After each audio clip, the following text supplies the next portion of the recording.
Long ago in 2008.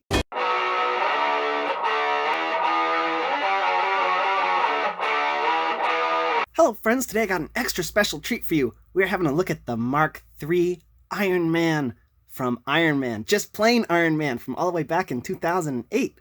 I saw Endgame about a week ago, and I got to feeling nostalgic, and, well, I won't spoil anything in the movie, but I'll just say that we've come a long way since, Iron Man's using like Mark 85 in the newest movie, so, it's been a while, and I can't believe it's been 11 years since this figure, so I thought I would do a real retro review and take a look at it. Now, the sculpt on this guy is just awesome in general.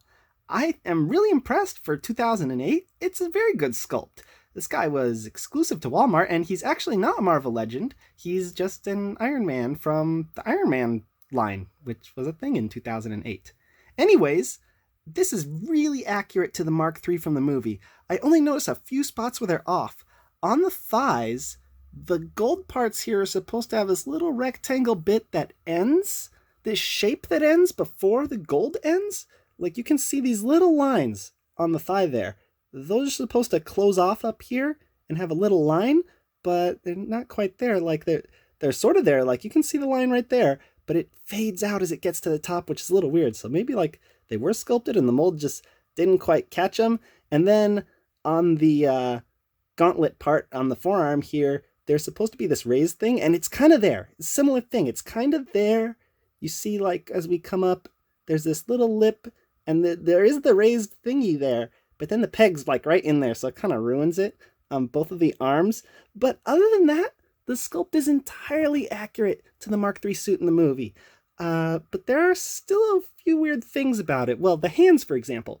So first of all, the sculpt on the hands is kind of soft, but the details that are supposed to be there, like, it's just like the thighs and the little things on the gauntlets, like, they were trying.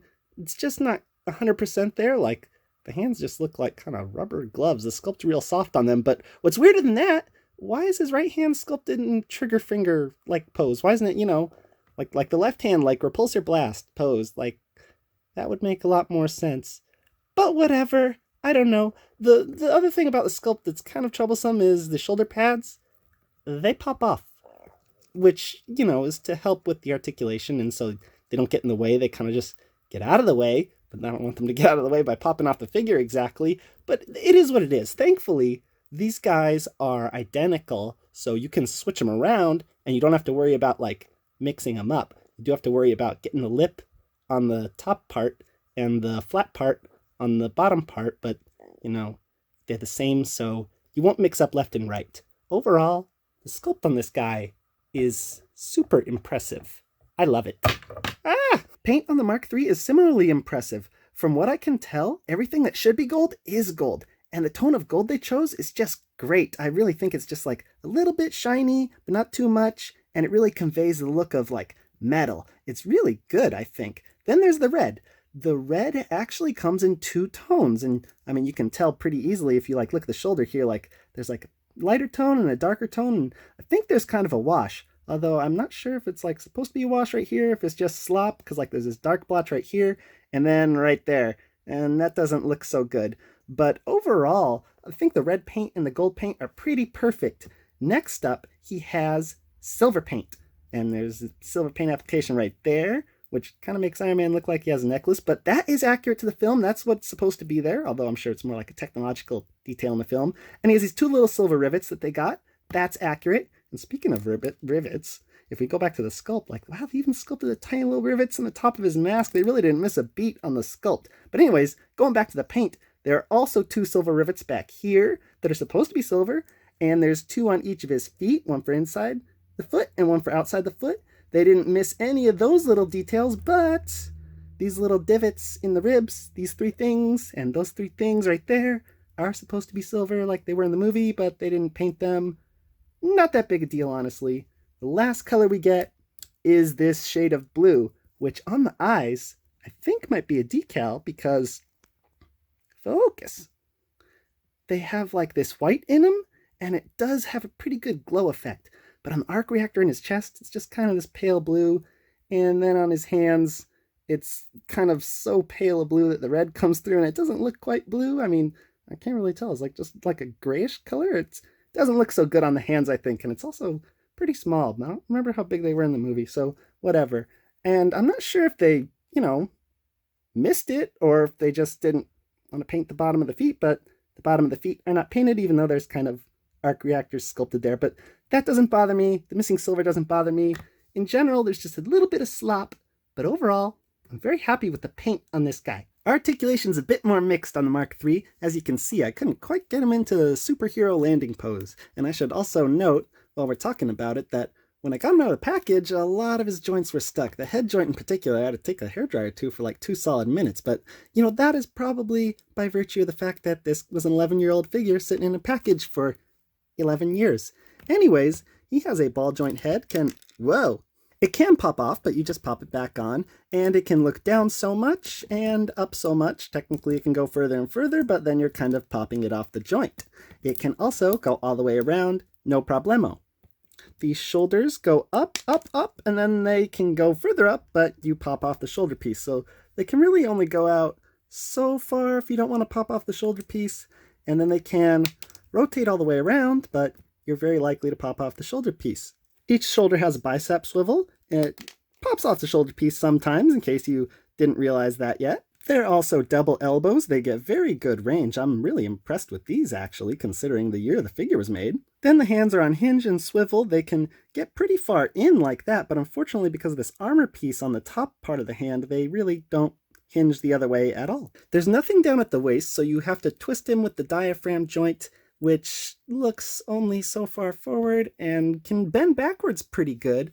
I don't know why it's got such a bad forwards range and doesn't go side to side at all, really. Now the hips are like my ex-girlfriend, which is to say they're complicated.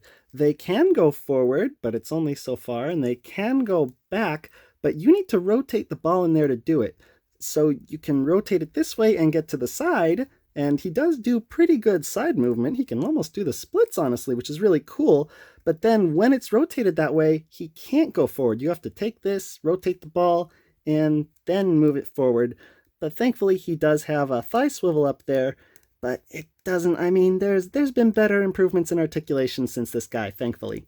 There are double knees down here. They get pretty good range. I'm impressed with the range. I like it. However, unfortunately, where's Tony Stark's knee go in this thing? Like, no human knee is fitting in that thing, so the sculpt leaves a little bit to be desired in there, I think. It's like a ratchety thing, like, nobody's leg is going through that. Are you kidding me, Hasbro? Last up, the ankles are on hinges. They can go so far forward and so far back, and they swivel instead of pivot. It's been a long time since I've seen a Marvel Legend type figure without an ankle pivot, but here is one from back in the day before Marvel Legends even made their triumphant return. Overall, the articulation, not too bad. Could be better, especially at the hips. Could be a lot more flexible. Could have a waist joint maybe, and wish these didn't pop off. We have come a long way since 2008 after all. But not too bad for the time. Iron Man's packaging is not like the typical Marvel Legends packaging, because it's not a Marvel Legend. In fact, I don't think Marvel Legends was kind of dead at the time. He's from his own line, which is called Iron Man, and the letters are cut out here on the top of the card for some reason. But coming down here, it says this is the Mark III over here, and it says the Mark III over there again, and a little sticker lets you know it's got launching repulsor blasts. Anyways, on the card art back there, Iron Man's looking a little bit weird. Like, he looks a little cartoony, especially when you look at his left fist there, the one that's not glowing. And then, is it just me, or is that city, like, not Los Angeles? Like, I don't remember Los Angeles having little bridges, but whatever. Coming around to the back side, we get a real treat. Up at the top here, there's a little mock-up of, well, not a mock-up, it's a summary of Tony Stark on here, and Iron Man down here. It says that driven to heroism by personal tragedy, billionaire industrialist Tony Stark resolves to change the world, becoming the invincible Iron Man! Trademark exclamation point. Moving down a little, we get another summary, but this one's for the armor, so I imagine there were different armors in the line, and it changed for each suit. Iron Man Mark III. This armor suit is the peak of human technological achievement. It makes the wearer extraordinarily strong and resistant to damage, even from tank shells and rockets. Equipped with an array of repulsors and missiles, it is nearly unstoppable. Gosh, imagine how powerful the later suits are. Anyways, further on down, we get a look at the dumb action feature, which we'll see in a second. And we get a real treat when we look down here. All the other figures in that line, there was Ironmonger and Titanium Man. I don't remember him in the movie. And Ironmonger again? What? That ain't Jeff Bridges. And even still, there was only one Ironmonger suit in the movie. Why were two of them? Why aren't there other Iron Men? Was the Mark 1 and 2? I'm sure they were in the line, but why aren't they in the back of the packaging? Oh, anyways, over here we get a little cartoon Iron Man, even more cartoony than the front. And it says, visit hasbro.com/Ironman. I wouldn't visit that. It's probably nothing now. And the general shape of the bubble and the packaging up here is sort of meant to mimic Iron Man's armor, like not any specific part, but you can tell like this is red because it's supposed to be his armor, and it's in all these little weird shapes that, sort of pop out of the package to replicate that intricate armored feel he has for the movie. Now, it would break my heart to rip this vintage figure open. This is 11 years old after all. So, well, I mean, I guess you guys know I already opened it because I already showed you the sculpt and everything in the earlier part of the review, but I won't rip it open. I will instead cut it open. Even though these things were not very collector friendly and probably meant to be ripped open.